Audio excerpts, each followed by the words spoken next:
Hello बच्चों, स्वागत है आप सभी लोगों का हमारे इस प्यारे यूट्यूब चैनल लक्ष्य एकेडमी में। आशा करते हैं कि आप सभी लोग स्वस्थ होंगे। चलिए हम आज स्टार्ट करने वाला है क्लास 12th की फिजिक्स के केमिस्ट्री के बारे में, जिसमें हम 2 नंबर्स के मोस्ट इंपॉर्टेंट क्वेश्चंस के बारे में पढ़ने वाले हैं। तो बने रहिए और देखिए। चलिए हम स्टार्ट करते हैं। जैसे इसमें फर्स्ट क्वेश्चन दिया गया है, मोलरता से आप क्या समझते हैं। यानी मोलरता के बारे में हमें ज्ञान होना चाहिए कि मोलरता क्या होती है। ये बहुत ही इंपॉर्टेंट है, मोस्ट इंपॉर्टेंट है, ये ध्यान रखना है। ठीक है, मोस्ट इंपॉर्टेंट है। उसके बाद दिया गया है मोललता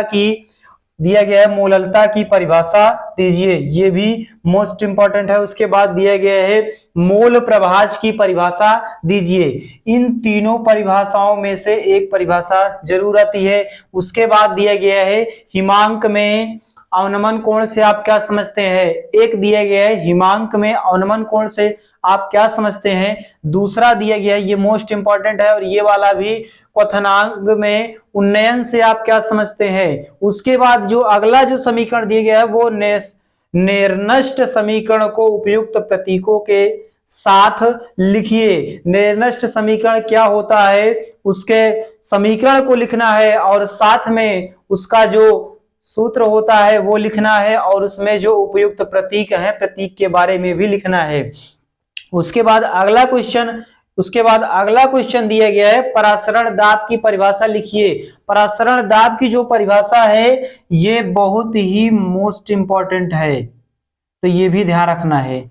ठीक है, उसके बाद दिए गए है मानक इलेक्ट्रोड विभव किसे कहते हैं, ये भी पता होना चाहिए। अगला दिया गया है विद्युत रासायनिक श्रेणी के 2 अनुप्रयोग लिखिए। विद्युत रासायनिक श्रेणी क्या होती है ये भी पता होना चाहिए, और साथ में इसके जो अनुप्रयोग होते हैं उसके अनुप्रयोग भी पता होने चाहिए।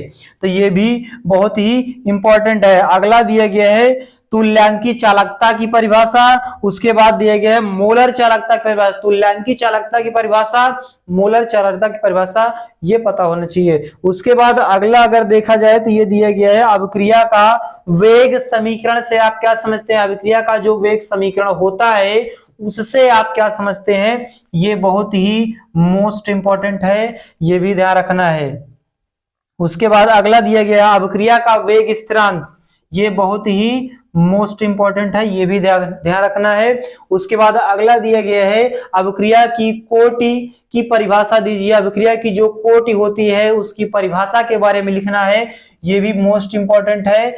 उसके बाद अभिक्रिया के वेग समीकरण को प्रभावित करने वाले जो कारक होते हैं, अभिक्रिया का वेग क्या होता है, इसके प्रभावित होने वाले कारक, ये 2 नंबर के बहुत ही मोस्ट इंपॉर्टेंट क्वेश्चन है, ये भी आपको पता होनी चाहिए। उसके बाद दिया गया है संक्रमण तत्व क्या होते हैं। संक्रमण तत्व इनका इलेक्ट्रॉनिक विन्यास क्या होता है, साथ में ये भी पता होना चाहिए। एक होता है अंतः संक्रमण तत्व, और इसका जो इलेक्ट्रॉनिक विन्यास होता है ये क्या होता है, इसके बारे में भी पता होना चाहिए। अगला दिया गया है कि संक्रमण धातु या तत्व जो होते हैं वो रंगहीन आयन क्यों बनाते हैं। जो धातु होता है वो कौन सी धातु, संक्रमण धातु या संक्रमण जो तत्व होते हैं रंगीन पदार्थ क्यों बनाते हैं, रंगीन क्यों आयन क्यों बनाते हैं, ये भी पता होने चाहिए।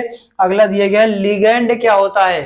लिगेंड के बारे में जरूर पता होना चाहिए। उसके आगे क्या कह रहा है कि उदाहरण सही समझाइए, साथ में हमें एक उदाहरण का भी ध्यान रखना है।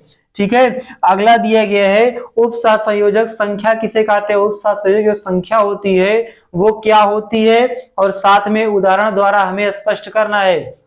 तो इसमें जो जितने भी क्वेश्चन दिए गए हैं ये चैप्टर 1 से लेकर के चैप्टर 5 तक 2 नंबर के मोस्ट इंपॉर्टेंट क्वेश्चन दिए गए हैं। इन सारे क्वेश्चन को नोट कर लीजिए और इसकी जो तैयारी है वो अच्छे से कर लीजिए, जिससे आपका 2 नंबर एकदम क्लियर हो जाए। अब हम एक सीरीज लेकर के आ रहे हैं जिसमें आपको पहले 2-2 नंबर के क्वेश्चंस के बारे में बताया जाएगा, उसके बाद 3-3 नंबर के क्वेश्चन के बारे में बताया जाएगा, फिर 4 नंबर, फिर 5 नंबर, इन सारे क्वेश्चन के बारे में बताया जाएगा। चैप्टर 1 से लेकर के जितने भी चैप्टर हैं उन सारे चैप्टर का, जैसे आज हमने बताया कि चैप्टर 1 से लेकर के चैप्टर 5 तक जो 2 नंबर के क्वेश्चंस होते हैं वो जो होते हैं आने वाले मोस्ट इंपॉर्टेंट क्वेश्चन यहाँ पे बता दिया गया। इसको स्क्रीनशॉट कर लीजिए, और यदि ये वीडियो अच्छा लगा है तो इस वीडियो को ज्यादा से ज्यादा शेयर कीजिए, लाइक कीजिए। मिलते हैं अगले वीडियो में, तब तक के लिए जय हिंद।